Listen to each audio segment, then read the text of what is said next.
Miscellaneous का first question है, x real number है पर एक्स इस कंडीशन को सेटिस्फाई कर रहे हैं।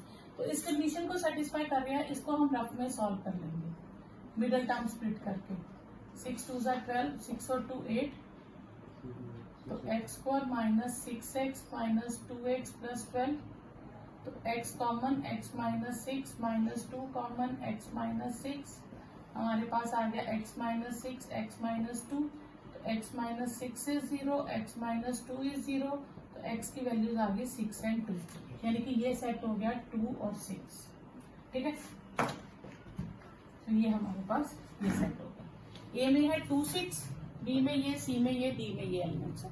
अब बताना है कौन किसका सबसेट है। तो अगर D की बात करूं, इसमें सबसे कम एलिमेंट है, D A का भी सबसेट है, D B का भी सबसेट है और D C का भी सबसेट है। ये खत्म हो गया। उसके बाद दूसरा सेट कौन सा, A छोटा, जिसमें 2 एलिमेंट है। तो A किसका सबसेट है, A B का भी सबसेट है और A C का भी सबसेट है। और फिर B में कम एलिमेंट है, B C का सबसेट है। बस आपको यही बताना है कौन किसका सबसेट है। X belongs to A and A belongs to B, यानी कि A जो सेट है उसके अंदर X एक मेंबर है। मान लेते हैं X के साथ Y एक मेंबर है, हम सिंपल X भी ले सकते हैं। और A बिलोंग्स टू B, तो B के अंदर ये XY एक मेंबर है और एक Z ले लेते हैं उसको। तो क्या X बिलोंग्स टू B होगा? नहीं, क्योंकि X को हम सेपरेट ही नहीं कर सकते, XY मिलके एक एलिमेंट है, तो X doesn't belongs to B, तो फॉल्स। ये हमने उसकी एग्जांपल लिखा। ठीक है, सेकेंड पार्ट है, A is a subset of B and B is a subset of C, then B belongs to C. B belongs to C, then A belongs to C। क्या है? ये होगा A B का subset है, B C का member है, तो क्या A भी C का मेंबर होगा? नहीं, ऐसा कुछ जरूरी नहीं। फॉर एग्जाम्पल इसके लिए भी हम क्या लेंगे, हम ले लेंगे A सबसेट ऑफ B। तो A में हम एलिमेंट ले लेते हैं X और Y। ठीक है, B में सबसेट है तो B में एक एक्स्ट्रा ले लेते हैं X Y Z, तो A सबसेट B हो गया। ठीक है, अब B belongs to C, B belongs to C का मतलब है कि B C का एक मेंबर है, तो C में क्या होगा, ये एक मेंबर बन जाएगा। ठीक है, और एक्स्ट्रा हम क्या ले लेते हैं, A ले लेते हैं, B ले लेते हैं, एक्स्ट्रा कुछ भी ले लो, ये एक मेंबर बना, तभी B C के अंदर बिलोंग करेगा। ठीक है, तो A is subset of B भी है and B belongs to C है। ठीक है, क्या A बिलोंग्स टू C है, A C का मेंबर है, X और Y क्या C का मेंबर है? नहीं है, क्योंकि X Y Z इकट्ठा C का मेंबर है, तो A doesn't belongs to C। ये आप एग्जाम्पल दे सकते हो। ठीक है, फिर नेक्स्ट है, A belongs to A subset of B, third part, A is subset of B and B is subset of C, then A is subset of C। इसको prove करना है, अगर ट्रू है तो प्रूव करो। A B के part है, B C का पार्ट है, तो A भी C का पार्ट होगा। ठीक है, तो इसके लिए हम ले लेंगे late A is subset of B, A is subset of B, तो फॉर ऑल जितने भी X A में है वो सारे X कहाँ पहुंच जाएंगे, B में। ठीक है, और B is subset of C, for all जितने X B में है वो सारे कहाँ पहुंच जाएंगे, C में। ठीक है, तो B के सारे मेंबर C में होंगे, सबसेट की यही डेफिनेशन थी। तो इसका मतलब है for all X belonging to A implies X belonging to C। सारे X A के B में है, B के C में है, तो A के एलिमेंट भी C में पहुंच गए, तो this implies A is subset of C। Next है, A is not subset of B, A के सारे मेंबर B में नहीं है, B के सारे मेंबर C में नहीं है, तो क्या A के सारे मेंबर C में नहीं होंगे?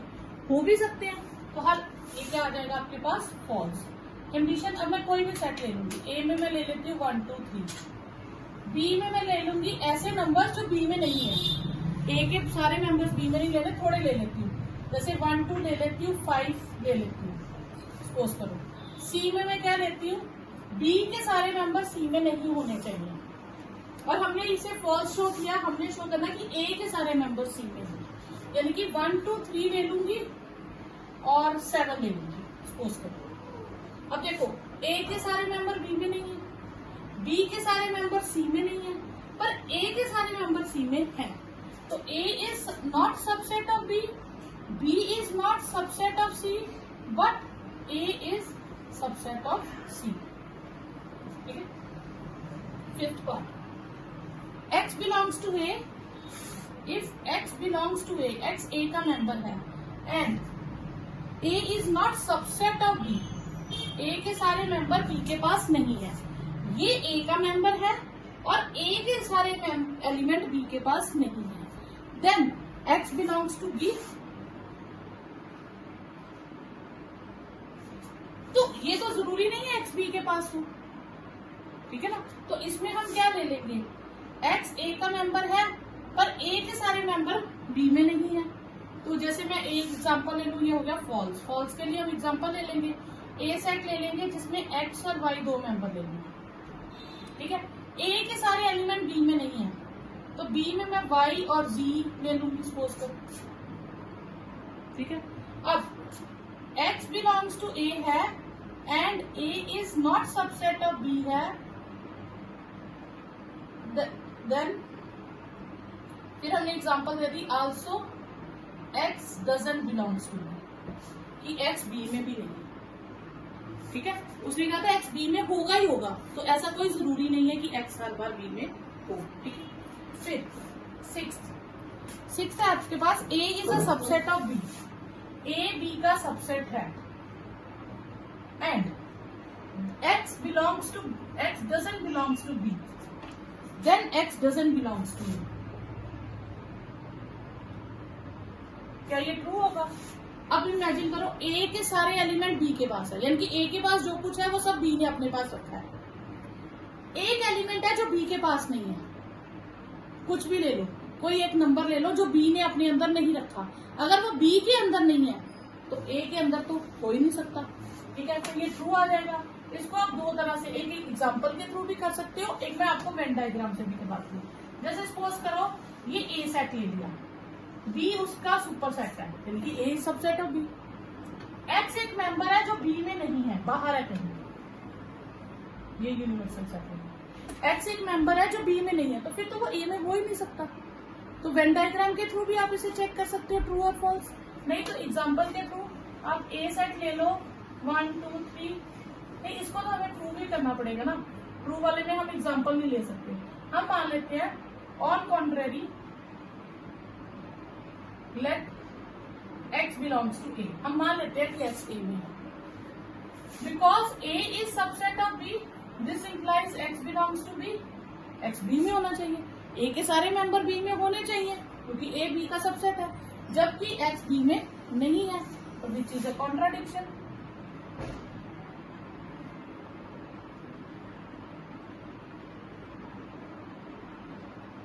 Therefore, x doesn't belong to। ठीक है। थर्ड क्वेश्चन है A B C B three sets A union B A union C के इक्वल है, A intersection B A intersection C के इक्वल है, और हमें शो करना है B और C इक्वल है। तो हम B सेट से शुरू कर देंगे। B सेट को लिख सकते हैं B intersection A union B। अब आप देखो कैसे, किसी भी सेट को, अब कोई भी सेट है A यूनियन B करो, कुछ ना कुछ एलिमेंट्स आ जाएंगे, जब उसे B से इंटरसेक्शन लोगे तो कॉमन कौन से आएंगे, B के ही एलिमेंट कॉमन आएंगे। तो आप एक चीज याद रखिएगा, आप किसी भी सेट को, ठीक है, दो साइन डालना, एक बार यूनियन एक बार इंटरसेक्शन, और वो दो बार होना चाहिए। किसी भी सेट के साथ ले सकते हैं, A B C D किसी के साथ भी ले सकते हैं। ठीक है। अब इसको ऐसे एज इट इज रखेंगे, A यूनियन B की जगह क्या लिख दूंगी, A यूनियन C। ठीक है। Because A union B is equal to A union C। अब मैं यहाँ डिस्ट्रीब्यूटिव प्रॉपर्टी लगाऊंगी, B इंटरसेक्शन को क्या लिखूंगी, एक बार A के साथ और एक बार B इंटरसेक्शन को C के साथ, और ये वाला यूनियन बीच में आ जाएगा। ठीक है। अच्छा, B इंटरसेक्शन A किसके इक्वल है, A इंटरसेक्शन C के। ठीक है।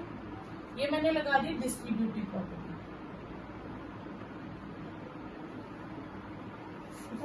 और ये मैंने क्या कर दिया कि A intersection B is equal to A intersection C use करो। अब आप देखो तो इन दोनों में इंटरसेक्शन C दोनों में है, तो मैं कॉमन ले लूंगी।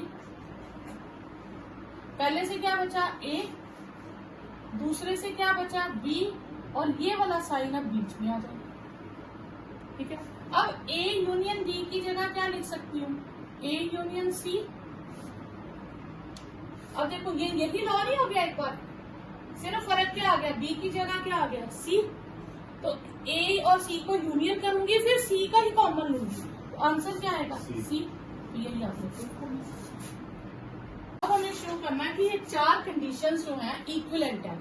इक्विवेलेंट मीन एक को यूज करके दूसरी प्रूव कर देंगे, दूसरी को यूज करके थर्ड प्रूव कर देंगे, और थर्ड को यूज करके फोर्थ प्रूव कर देंगे, तो जिससे कि चारों इक्विवेलेंट हो जाएंगे। अब पहले मैं प्रूव करूंगी 1 इम्प्लाइज 2, कि 1 को लेट करूं तो दूसरा प्रूव हो जाएगा। तो फर्स्ट कहता है A is subset of B, ठीक है, और मुझे प्रूव करना है A minus B is non empty. A के सारे एलिमेंट B में हैं, और A से ही जब B माइनस करूंगी तो वो एम्प्टी आएगा। हाँ, कुछ नहीं बचेगा, और हमें यही प्रूव करना है कि A minus B is empty. Example देके नहीं, जब हमें प्रूफ करना है तो हम डायरेक्ट प्रूफ करेंगे एक्स के। कॉन्ट्रेरी देना है, फॉल्स आए तो एग्जाम्पल लेना है, ट्रू आए तो प्रूफ करना है। तो हम मान लेंगे, late assume that A minus B is non empty. मान लेते हैं नॉन एम्प्टी। अगर ये नॉन एम्प्टी है तो this implies X belongs to A, but या ऐसे ले लेते हैं कि लेट हम कर लेते हैं X अगर A minus B non empty है तो कोई ना कोई एलिमेंट होगा। हम मान लेते हैं X है A माइनस B में। X अगर A माइनस B में है तो X A में है एंड X B में नहीं है, तभी तो A माइनस B में आया। तो विच इज अ कॉन्ट्राडिक्शन। क्यों? क्योंकि A is a subset of B, A के सारे एलिमेंट तो B में है, और ये कह रहा है कि A के एलिमेंट B में नहीं है, तो which is a contradiction. Which is a contradiction because A is a subset of B, so therefore A minus B is empty। ठीक है, फिर अब A minus B को हम empty ले लेंगे और शो करेंगे A union B is B। ठीक है, अच्छा A union B, A union B, इसको हमें शो करना है ये B है। ठीक है, first is equivalent first to third, 1 से 2 की 1 से थर्ड कर देती हूँ। A is subset of B, तो इसका मतलब है A के सारे एलिमेंट किसमें है, B में। ठीक है, और ये हमने उसमें किया था एक्सरसाइज 1.4 में, when A is a subset of B, तो A यूनियन B किसके इक्वल आता है, B के। बड़ा सेट आता है ना, मैंने बताया था कि जब यूनियन करते हैं तो लार्जर सेट आंसर आता है, तो फिर A यूनियन B हमारे पास किसके इक्वल आ जाएगा, B के। आप ऐसे भी कर सकते हैं। ठीक है, फिर फर्स्ट इम्प्लाइज फोर्थ। ठीक है, अब A is subset of B, तो for every X, for every X belonging to A implies X belonging to B। ठीक है, A के सारे एलिमेंट किस में आ गए, B में। ठीक है, तो अब A इंटरसेक्शन B करेंगे तो वो क्या आ जाएगा, A के इक्वल आ जाएगा, क्योंकि इंटरसेक्शन में कौन से एलिमेंट आते हैं, स्मॉलर सेट आंसर आता है, तो A इंटरसेक्शन B किसके इक्वल हो जाएगा, A के। तो फर्स्ट से सेकंड, फर्स्ट से थर्ड और फर्स्ट से फोर्थ। फिफ्थ क्वेश्चन है A is subset of B, A is subset of B, और हमें शो करना है C minus B is subset of C minus A। ठीक है, अब इसको हम दो तरह से शो कर सकते हैं, वेन डायग्राम से भी आप कर सकते हो। ठीक है, लेकिन उसका मार्क्स नहीं मिलते, वो आप अपना ऑब्जेक्टिव में करना हो तो कर सकते हो। ठीक है, अब हम करेंगे इसको बाय एक्स की तरह से शो। ठीक है, तो हमें दिया है A is subset of B, therefore every X belonging to A implies X belonging to B। जितने भी X A में है वो सारे एलिमेंट कहाँ है, B में। ठीक है, फिर अब मुझे शो करना है C माइनस B के सारे एलिमेंट C माइनस A में, तो मैं X ले लूंगी, लेट कोई एलिमेंट ले लूंगी किसका, C माइनस बी का। C माइनस बी का एलिमेंट है, इसका मतलब है वो C में होगा बट वो B में नहीं होगा। ठीक है, अब B में नहीं है और A B के अंदर था, ये हमने किया। जैसे मैं आपको वेन डायग्राम से समझाऊं, ये यूनिवर्सल सेट है, ये B सेट है, उसके अंदर A सेट है। ठीक है, अब A के सारे एलिमेंट B के अंदर हैं। अब मैंने कहा एक X एलिमेंट है जो C में है पर B में नहीं है, मतलब मान लो C यहाँ पे है, C में है पर B में नहीं है, यानी कि वो एलिमेंट यहाँ हो गया। अब ये एलिमेंट B में नहीं है तो क्या कभी वो A में हो सकता है? नहीं। तो this implies X belongs to C but X doesn't belongs to A। A में नहीं हो सकता, क्यों? क्योंकि A is subset of B। A की सारी चीजें तो B के पास है, अब जो चीज B के पास नहीं है वो A के पास हो ही नहीं सकती। तो X कहाँ पहुंच गया? C माइनस A में। ठीक है, तो therefore C minus B, therefore every, ये फॉर एवरी का सिंपल है फॉर एवरी। अब मैं जहां भी ये लिखूंगी तो आपने समझ लेना ये फॉर एवरी है। For every X belonging to C minus B implies X belonging to C minus A। जितने भी एलिमेंट C माइनस B से शुरू किए थे वो कहाँ पहुंच गए? C माइनस A में। तो जैसे ये था A के सारे एलिमेंट B में है तो A is subset of B, तो C माइनस B के सारे एलिमेंट कहाँ है? C माइनस A में। तो therefore C minus B is a subset of C minus A। Clear? Okay, next question है show that for any sets A and B A is equal to A intersection B union A minus B। अब छोटे set को हम expand करके बड़ा नहीं लिख सकते, कभी भी प्रूव करने को आए आप बड़ी चीज को लोगे उसको आप सॉल्व करके स्मॉलर में कन्वर्ट कर दोगे। ठीक है, तो हम राइट हैंड साइड लेंगे A intersection B union A minus A intersection B, तो A इंटरसेक्शन B रहेगा यूनियन A माइनस B की डेफिनेशन क्या होती है? A intersection B complement. अब ये देखो कैसे होता है, देखो A minus B, A minus B का मतलब हमने कल किया, उस दिन समझा था डिफरेंस का, ये A है ये B है, ये यूनिवर्सल है। ठीक है, अब A माइनस B में हमने क्या रखा था? हमने रखा था ये चीज, ये हो गई हमारी A माइनस B, ये रखा था। ठीक है, अब इसी को मैं मैंने लिखा है A इंटरसेक्शन B कॉम्प्लीमेंट, तो मैं यूनिवर्सल सेट ये A ये B। ठीक है, मैंने कॉमन क्या लेना है? A लेना है।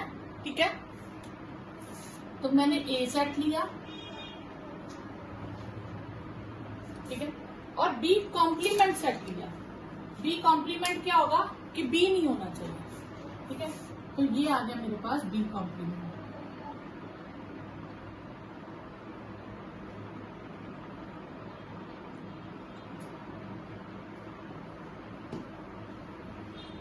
ये क्या हो गया? B complement. अब उन दोनों की इंटरसेक्शन मतलब जो दोनों में कॉमन है, कॉमन मतलब जिसमें दोनों तरह की लाइंस है, रेड कलर भी है और ग्रीन भी, वो इतना पोर्शन है।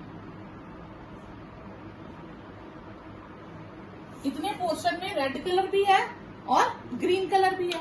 अब इतना पोर्शन जो है देखो तो वो क्या है? तो यही पोर्शन नहीं है, इतना पोर्शन।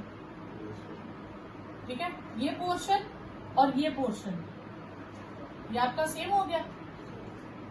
ठीक है, तो दिस मीन्स कि हम A माइनस B को क्या लिख सकते हैं? A intersection B complement. ठीक है, तो अब हम इसे लिख देंगे A इंटरसेक्शन B कॉम्प्लीमेंट।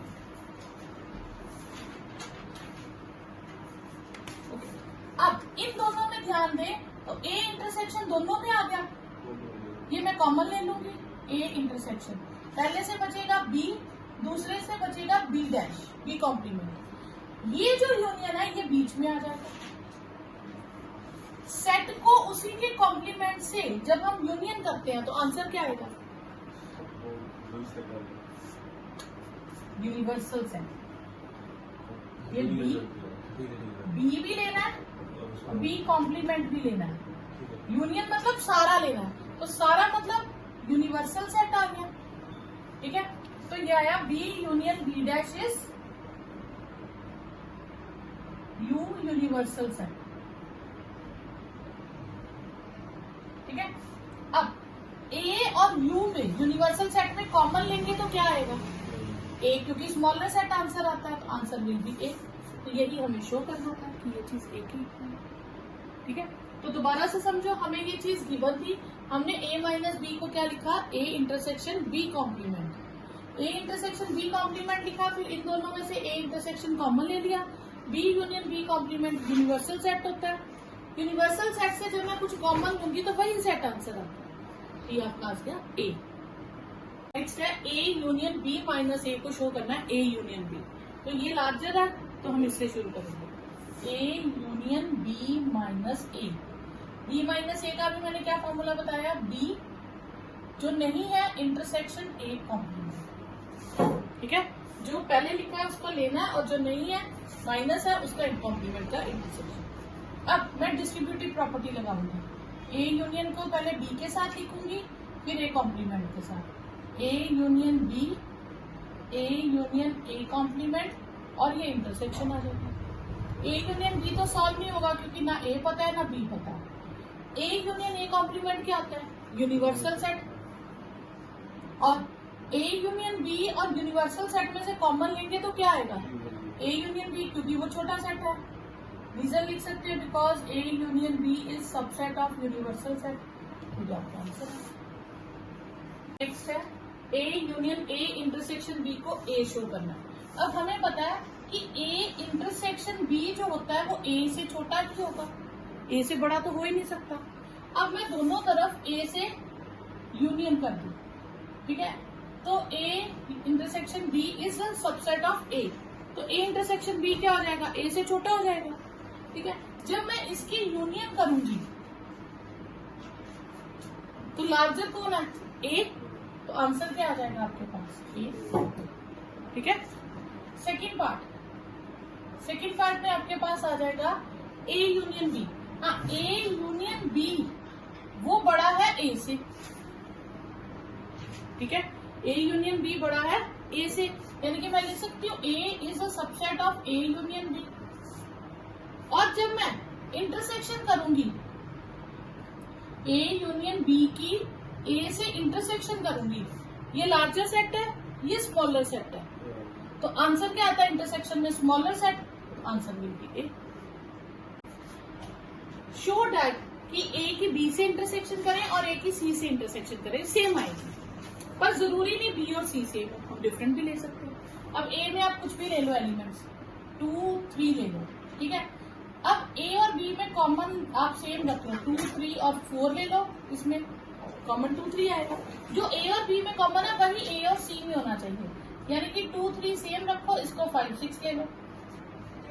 अब आप देखो ए इंटरसेक्शन बी करोगे तो आएगा 2 और 3, और ए इंटरसेक्शन सी करोगे तो भी आएगा 2 और 3, but B is not equal to C. हमें गिवन है ए एंड बी दो सेट्स है, A intersection X is equal to B A intersection X is equal to B intersection X is equal to empty, मतलब ये दोनों empty है, और A union X B union X के equal है, और हमें शो करना है ए बी के इक्वल है।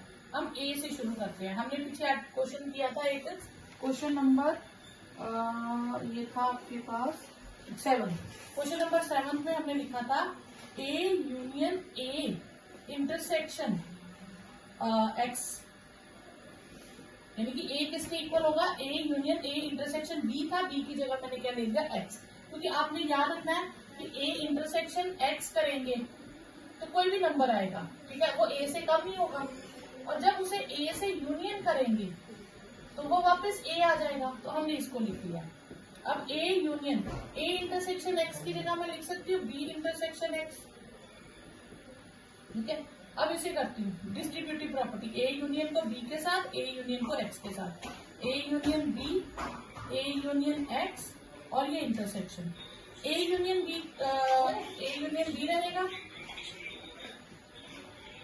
ए यूनियन एक्स को लिख सकती हूँ बी यूनियन एक्स, ठीक है, A union B intersection X union B. इसमें मैंने क्या लगाया आपके पास डिस्ट्रीब्यूटिव प्रॉपर्टी,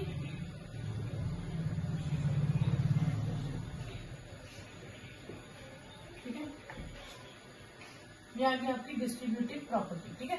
और यहाँ पे मैंने क्या कर दिया, A union X B union X के इक्वल है, ठीक है, ये हमें गिवन था। अब एक्स यूनियन बी करूं या बी यूनियन एक्स करूं, ये हो गई कॉम्यूटेटिव प्रॉपर्टी,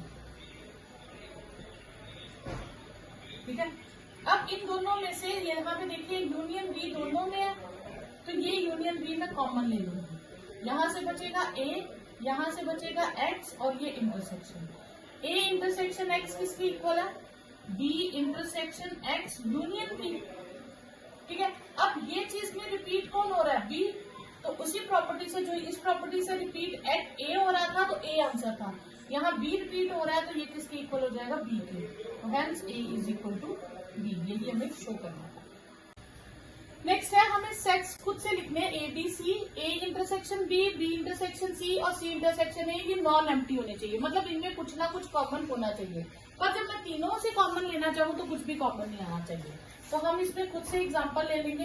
ए को लेट कर लूंगी 1 2, बी को लेट कर लूंगी 2 3, सी को लेट कर लूंगी 3 1, ठीक है। अब यहाँ से ए इंटरसेक्शन बी करूंगी तो 2 आंसर आएगा, बी इंटरसेक्शन सी करूंगी 3 आंसर आएगा, सी इंटरसेक्शन ए करूंगी 1 आंसर आएगा। ये तीनों नॉन एम्प्टी है, लेकिन जब मैं तीनों में कॉमन लेना चाहूंगी तो तीनों में कुछ भी सेम नहीं है, जो ए के पास है उसमें से कुछ बी के पास नहीं है, कुछ सी के पास नहीं, कोई भी एलिमेंट ऐसा नहीं जो तीनों के पास हो, तो ये क्या हो जाएगी एम्प्टी।